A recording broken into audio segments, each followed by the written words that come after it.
Почитувани Скопјани, почитувани медиуми, денес стојам пред вас со силно чувство на чест, но и голема одговорност.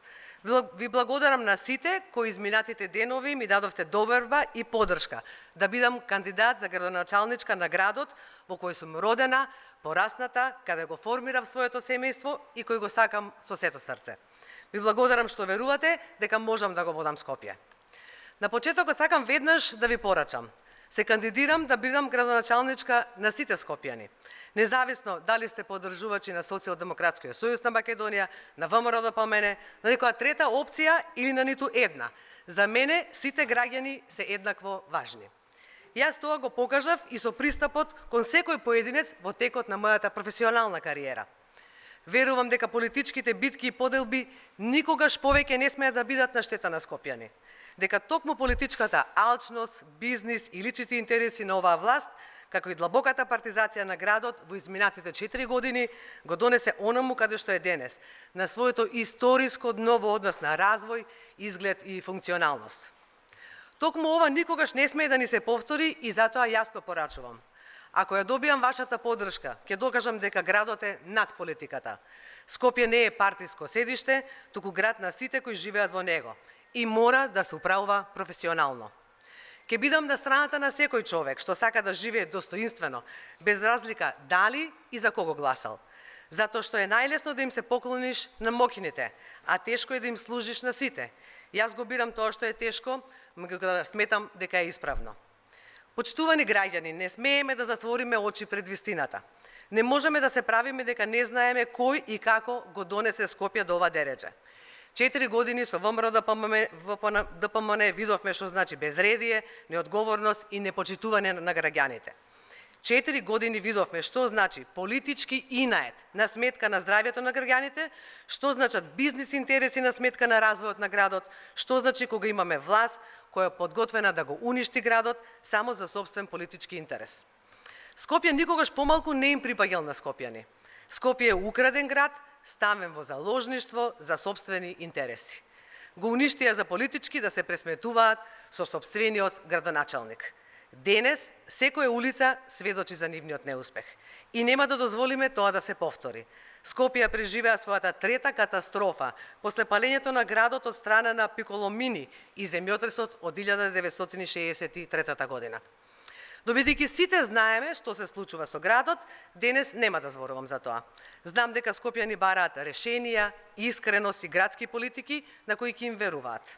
Скопјани бараат уредено, културно, чисто Скопје. Бараат градоначалник со јасна визија за тоа како ќе се развива градот и конкретен план како ќе се решат клучните проблеми. Без чуда, без лажни мегапроекти и шарени програми на стотици страници. Почитувани скопјани, јас сум тука да понудам решенија.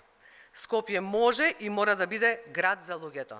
Чист, уреден, сообраќајно среден, зелен и пред се безбеден. Град со кој ќе се гордееме, кој ќе биде наш дом, а не пазар на интереси. Затоа моите определби ќе бидат да го исчистиме Скопје и да правиме функционални предпријатија за управување со отпад, да направиме конкретен план и постигнеме резултати за чист воздух и чиста животна средина. Ова се моите први приоритети, областите во кои што имам најмногу искуство и знаење. Да го обновиме јавниот превоз и да создадеме град во кој може да се стигне навреме и без нервози. Да го запреме урбанистичкиот хаос и да ја вратиме контролата на граѓаните врз урбанизмот. Да се посветиме на обнова и одржување на постојната инфраструктура на градот. Мислам дека ова треба да му биде приоритет на секој граѓанин на Скопје. Да направиме реформи за целосна дигитализација и искоренување на корупцијата и влијанијата кои доаѓаат од оние кои Скопје го гледаат како бизнис интерес. Да ја вратиме културата, животот и урбаниот дух на Скопје, кој толку многу ни недостига во моментов. И секако, на крај, но не помалку битно, да ја вратиме безбедноста во градот, секој ден и секој чекор по скопските улици мора да биде безбеден и удобен за секој граѓанин. Што ќе направиме од утре? Скопје не смее да чека и јас нема да чекам. Веќе започнавме со активности кои ќе покажат дека ова не е само кампања, ова ќе биде заедничко враќање на Скопје на граѓаните. Ги повикувам да ни се приклучат најдобрите, најмотивираните луѓе кои искрено го сакаат градот. Скопје има врвни професионалци во сите области. Токму тие ќе бидат столбот за враќање на сејот на градот.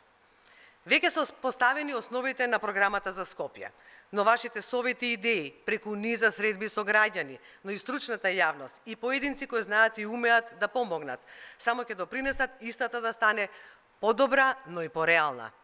Време е скопјани конечно да видат еден поразличен пристап. Пристап кој не е обложен во шарена хартија, а шуплив внатре, туку совршен и остварлив план за решавање на проблемите. Тоа може да го очекувате од мене. Почитувани, Скопје е модел на град каде сите општини во градот мора синхронизирано и рамномерно да се развираат, но во соработка со градот. Скопје заслужува повеќе, заслужува да дише, заслужува да живее и заслужува да се сака. Заедно ќе работиме, заедно ќе ги носиме одлуките. Ајде да го вратиме сјајот на Скопје за похуман центар, Карпош, кисела вода, аеродром, Ѓорче Петров, Шутооризари, Бутел, Сарај, Газибаба и Чаир. Ајде да работиме сите заедно за похумано Скопје. Ви благодарам.